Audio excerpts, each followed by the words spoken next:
So, let's talk.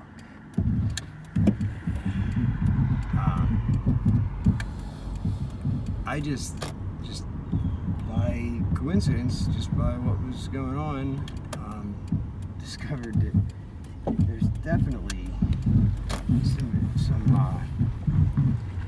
some shit going on with my phone. What I see on my phone is Florida plates, but anyway, what I see on my phone is not what the actual device is doing. That's my theory, because how do I get, I'm in Hastings, there's no service over here to start with, okay?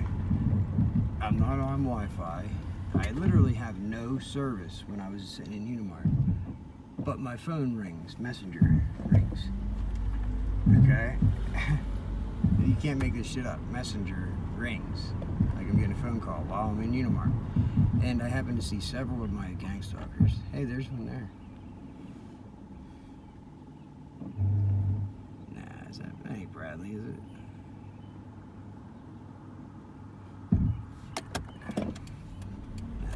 Anyway, speaking of Bradley, if you look at my videos, a couple years ago, February 1st, 2021. February 1st, 2021, after all this started, and it'd been going on long enough that I finally discovered what it was, and everything started making sense.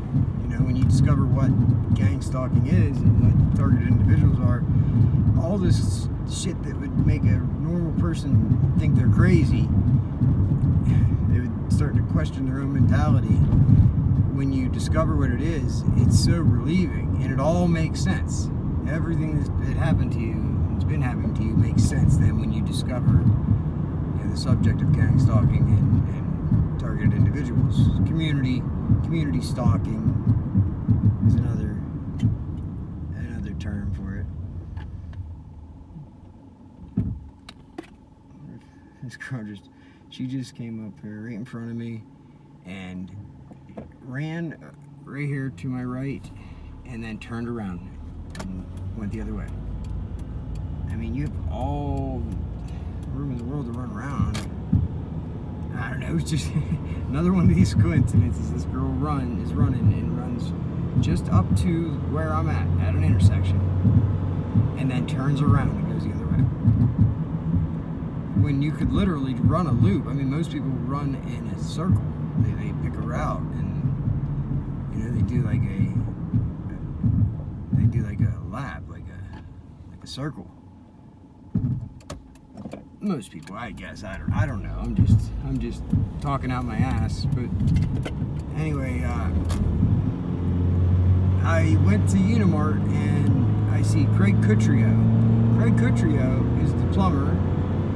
He lived right by the apartment building where my gang stalking started, my targeting started. And I didn't know who it was at the time, but I came to find out it was Craig Coutrio in his white utility vehicle. Me and my son were coming home from my dad's house at night, and I was doing these little experiments to figure out what's going on. People following me around everywhere. So I turned my phones off, completely off, location off and everything, and me and my son take a walk from my dad's back to my apartment. But we don't go the normal way. We went the road less traveled by. We went the road through the woods without any street lights or anything. And I didn't turn any lights on. We walked in the dark and just bullshit. I was just bullshitting with him. And when you get close to closer to town, you can see my apartment building pretty, you know, from a distance pretty well, like very well. And so I think that whenever I left my dad's and went the other way, I duped them. I don't think they realized I was going that way, and they were getting in my car. Okay, this was literally a couple days after the targeting was started like hardcore. Like, I didn't tell anybody about it. I was freaked out. Like, I was noticing this stuff everywhere, and I was freaked out. I was putting my cell phone in the microwave and my laptop. I fucking gave it to my father-in-law and told him I didn't want anything to do with it because I didn't know what was going on. And anyway, so we're walking up towards town, pitch black, and whenever parking lot came into view from my apartment building, you could see my car. Well, you couldn't. Craig Cutrio's utility vehicle that he uses for work was parked in the middle of the parking lot at an angle, and the only reason I can think that it would be parked like that would be to block my view of my car, okay? It was directly behind my car at like an angle, so that if I happened to be coming that way, or maybe they did know I was coming that way. But as soon as I noticed it, I said to my son, I said, what are they doing? I said, look, what's that vehicle? They're right behind my car. Who is that? What are they doing, you know? And then boom, all of a sudden these two really powerful spotlights turned on instantly and pointed directly towards me. And I'm in the middle of the woods at night on a back road, walking with my son. It was like 9 o'clock at night, and so they like blinded me, maybe so that I couldn't see who it was or what they were doing, or it's all just to fuck with me. I don't know. Regardless, this happened. Okay, my son was with me. He saw it happen, and then as soon as I discovered this vehicle in the parking lot right behind my car, and shone these spotlights at me, out comes somebody else to distract me out of nowhere. On this back road comes the maintenance guy for the apartment building, his wife. She happened to live on that road. She comes out of her house and goes out of her way to get our attention, me and my son's attention, which took our attention off of my vehicle and Craig Cutrio, whatever he was doing to my vehicle. And then she insisted on giving us a ride. She said, oh, I'll give you guys a ride if you want. And it was cold out. So I realized that, you know, it didn't make a difference. I wasn't going to be able to go get over across the creek and over to my car in time. They'd be gone by the time I got there anyway. So I had to make it to the store before they closed. So I said, sure, I'll take a ride. We jumped in. She gave us a ride and to Warfield's. I got a pizza that I had ordered. And then she like insisted that she give us a ride back. That she pick us up. She said she was picking up her daughter from work at the grocery store in town, which she probably was. And she said, well, I'll come back around and pick you back up. I said, no, it's all right. I like walking. Oh no, I insist, she said. And in the end, me and my son walked anyway. I insisted on walking, you know. So there's a fucking van parked right in the middle of the dollar store parking lot, just sitting there. Not in a parking spot, right in the middle, just sitting there. Anyway, we got the pizza, we went home and everything, and I was so freaked out that I had taken everything, all my devices out of my apartment and locked them in a toolbox and shoved them in my car earlier that day. Okay, and put a padlock on the toolbox and everything. And so that's what I'm thinking at this time. Oh wow, they really want my device. Something about my device, they really want it. You know, that's why I was throwing my phones in the microwave and shit, so they wouldn't show up. You know, they couldn't track them. And that's what I feel like they were trying to figure out where this device was because I had stuck it in a Faraday bag. So anyway, I think I wrapped them in foil and everything else. But anyway, I didn't know who the white vehicle was. I didn't know what they were doing, but earlier that day, since I did that and all this stuff was going on, I figured it had something to do with these devices. That they wanted these devices. And then I came to find out later on that that vehicle was Craig Cutrio's. It's his work vehicle. And I grew up with the kid. I actually accidentally caught his dirt bike on fire when I was a freshman in high school, and had to pay for it and everything. And I believe me, I felt like an idiot. I made a mistake, and then I had to pay for it. And just so happens that his uncle is a fireman, and they responded to the fire, but we had it put out already. And inside the shed that caught on fire with the dirt bike was this fireman's snowmobile. So it was personal for him. He took it kind of personally. He said, "You're lucky that my snowmobile didn't get damaged." You know, that would be Mr. Dan Couturier. I mean, I could go on for days about all these little things, like the big, huge Dodge tall utility van that's following me right now. It's like these newer ones that don't really have a front end. It's just flat. It's big, black, it's extended roof, so it's real tall. And it's a Dodge. And there's no markings on it, no business markings, no identifying numbers on the damn thing. Right behind that is a white one. Same type of vehicle, like a white, tall utility vehicle. You know, people used to have work vans. Well, now they have these really nice, like I don't know if you call it a van, truck, whatever. It's a utility vehicle, I call it. Work vehicle. But these vehicles follow me around everywhere. I see them all over the place. And it's like my gang stalkers all acquired them. They went and got these vehicles probably because they set up their equipment in the back. It's probably like a mobile hotspot, you know. It's a mobile data center, like the FBI have. Like the FBI put in the back of FedEx trucks and UPX trucks. And yeah, they deliver packages, but they also do covert surveillance through the cover of these FBI, FedEx, the Postal Service as well. I mean, it's perfect. It's a perfect cover. Why wouldn't they utilize those companies? You know, it's an opportunity to be wherever you need to be without being seen.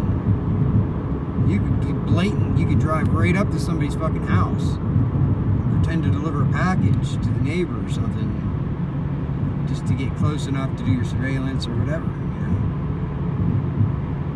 And I suspected it a long time back that FedEx had something to do with this. Not UPS. I don't know if they do or not, but FedEx, okay, I suspect it.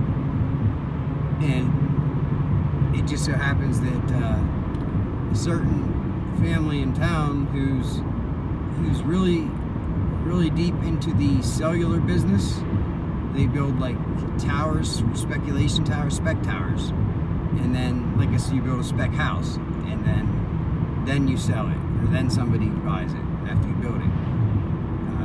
They build these spec towers. It's a company called Bluestream. Well, Bluestream is right across the street from Sharon Redbaum's house, whose parked car I hit in 2017. And they would be the most knowledgeable experts around the area when it comes to cellular communications. Okay, they literally build the towers, you know. And I know Scott Delavelli, he runs that company. He's pretty high up in that in his little branch of Bluestream there. And then they all get each other jobs. Like they all help each other out, you know. It's a group of friends that all end up working in the same industry there together. As a matter of fact, Kyle Harper, who I graduated with, he was doing this. He was climbing the towers. When they were building them, he was climbing. And then he quit to go to the police academy. This just popped into my head. He quit to go to the police academy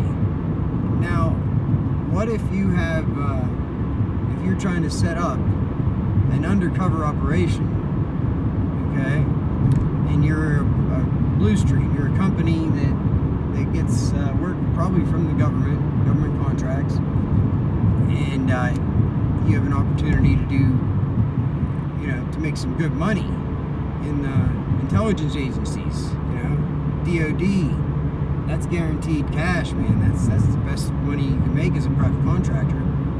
So Blue Stream is no longer in this building. It used to be the old Camtram building, the bus station for town. It was the old bus station. Also the location for St. Vincent de Paul, where they give out the, you know, the food to the needy and stuff like that. The food bank, the food pantry. So half of the building is the food pantry, the other half was Blue Stream. Well, now it turned into a FedEx satellite location. Like they run FedEx vehicles out of there. You can't go drop a package off there, but it's like a what do you call it? Like a distribution hub, you know, like a smaller little satellite distribution location.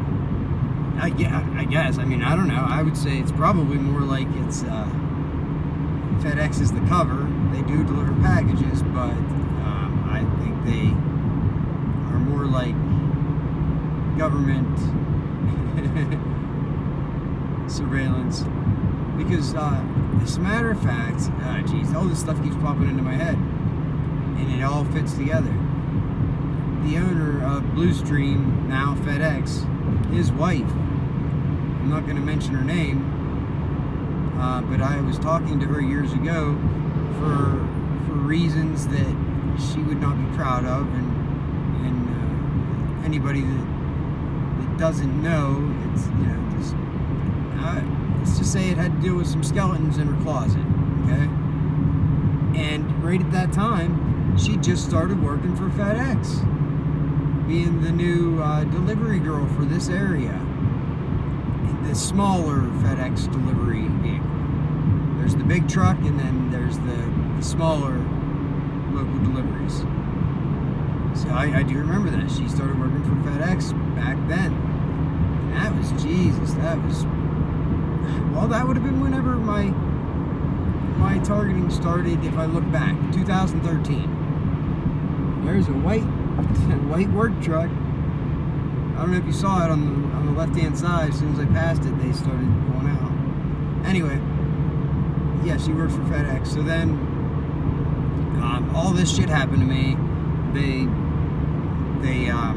lied and threw me in jail for no reason, then made up a reason afterwards, tried to get me to incriminate myself. And this is all for just a driving under suspension, okay? If you listen to my story, that's when this happened, right after that, after I got out of jail from that, okay? No, I'm sorry, it was before that. It was a year before that. Yes, it was. So, putting all the pieces together now, it's making more sense. I've been part of this this program, and most of the people in my town know about it. And how sick is that? These people can do non-consensual experimentation on somebody for money, and they're all in on it, and they're all doing this to a person, and they all can wake up and look themselves in the mirror. They can sleep well at night, knowing that they're doing this to a person for years. I mean, I can't wrap my brain around it. I can't bring myself to file a fucking complaint against the police officer that tried to kill me and violated my rights up and down 10 times from fucking Tuesday. Because I have the empathy for his family. They don't deserve to suffer consequences, and, you know, of him losing his job and everything else because he, you know, did this to me. I am not karma. I am not spiteful. I never have been. I am quite the opposite.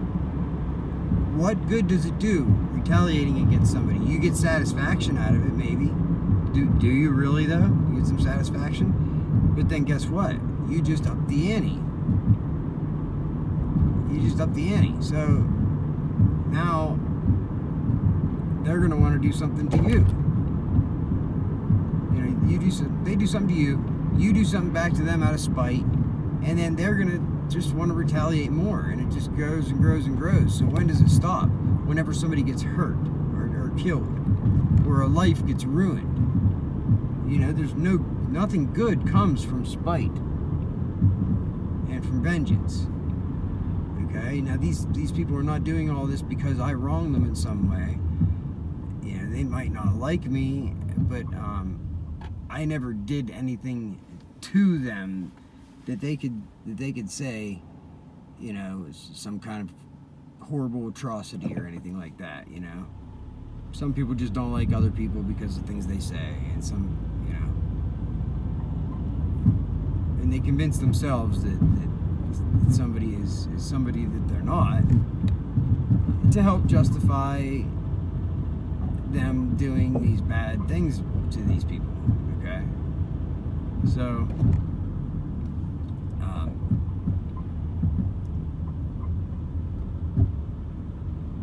tell me that's Tom above it now. Let's park here. Okay, we're at the courthouse. I'm at a court hearing for Diehl when he pulled me over on my son's birthday and arrested me at gunpoint and acted like a crazy person, and then searched my car illegally and arrested me and all this shit. So yeah, I'm at a court hearing for that. I pled not guilty. They keep trying to get me to take this plea deal, and like trying to trick me into taking a plea deal, and I keep telling them, no, I pled not guilty. I got the discovery and discovered that he absolutely set it up. He set it up to frame me. You know what I mean? He tampered with evidence, and he, you know what I mean? I want the body cams now, and I said it from the start. The body cams aren't going to be in the discovery, because I knew what he did. I watched him from the back of the squad car. So, and now here we are. I get the discovery, and it's full of lies, chock full of lies, and it's it's a fucking fiction story, is what it is, with pictures and everything included. They got these pictures, okay, of the scene.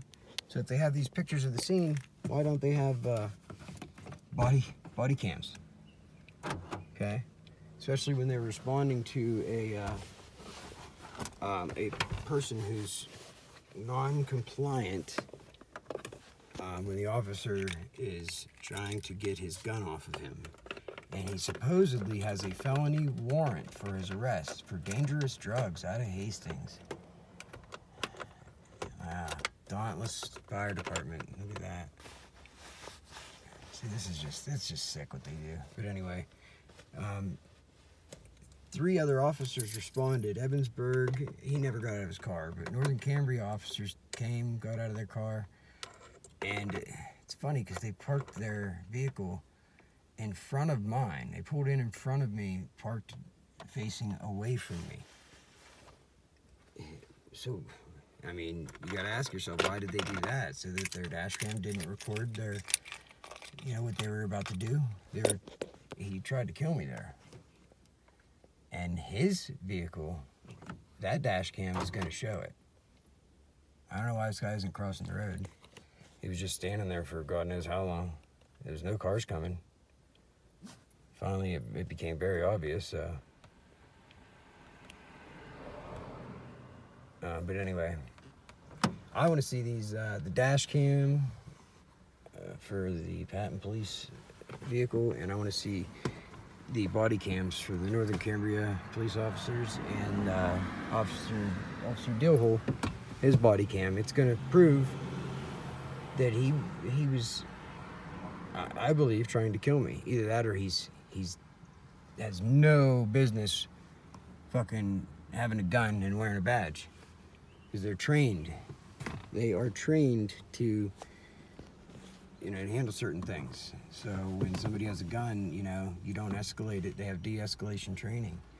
When he asked me where my gun was, and I told him it was on my right side, he asked if I had it. Then he acted like a crazy person, demanded I get out of the car, screaming, and I said I got my seatbelt on, and I wouldn't take my hands off the wheel, and he kept screaming like I wasn't complying. And what would have happened then? What would have happened? I would have reached over for my seatbelt, right where my pistol is, and he would have shot me dead right there and got away with it. This is the second time that he tried to shoot me, tried to kill me. Okay, so we need transparency. We need these videos to come out. I'm not afraid. My life is, and it's not mine. I'm a vessel. I'm here for a purpose, and I'm just, you know, everything happens for a reason, and I'm just along for the ride. So that's I do 100% believe that, and I have no fear. When it's my time, it's my time. If I'm gonna be killed by a cop or something, then that's my time, and God wants me. But obviously he has other plans for me. Obviously this is part of a bigger plan. You know, that guy just walked across the street, and you know, he came back over and got in his car. He never went in the building, never did anything. He's just walking around like a weirdo. So I got to go in the courthouse here, so we'll follow up on this later on. So, peace.